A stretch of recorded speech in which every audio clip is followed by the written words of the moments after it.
迄个北关斋戒是上界第一个基本的戒律，所以真正要出家，就爱修一百戒。所以《西游记》一个什么人？《西游记》内底真有一个什么人？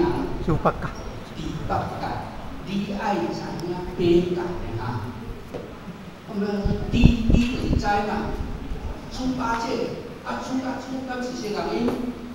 哦，安尼哦，所以咱要知影八戒，因有到时咱最起码要修，毋是五戒嘛，八戒。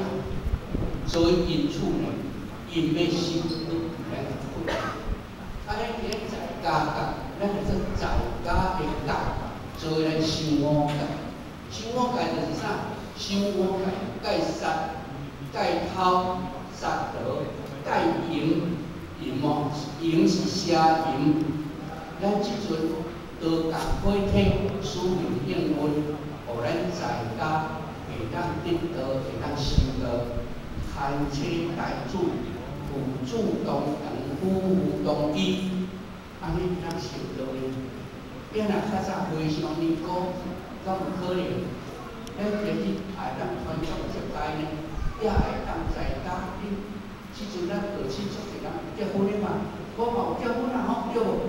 所以这就是啥？会当互咱传宗接代，安尼哦，佫会当互咱孝父母，佫会当互咱教囝牵孙，就今讲后尾两岁，因阿公阿嬷、老爸老母拢做亲口，迄两岁囡仔要买来亲口吼，这就是咱属性，属性哦，所以今仔日咱来。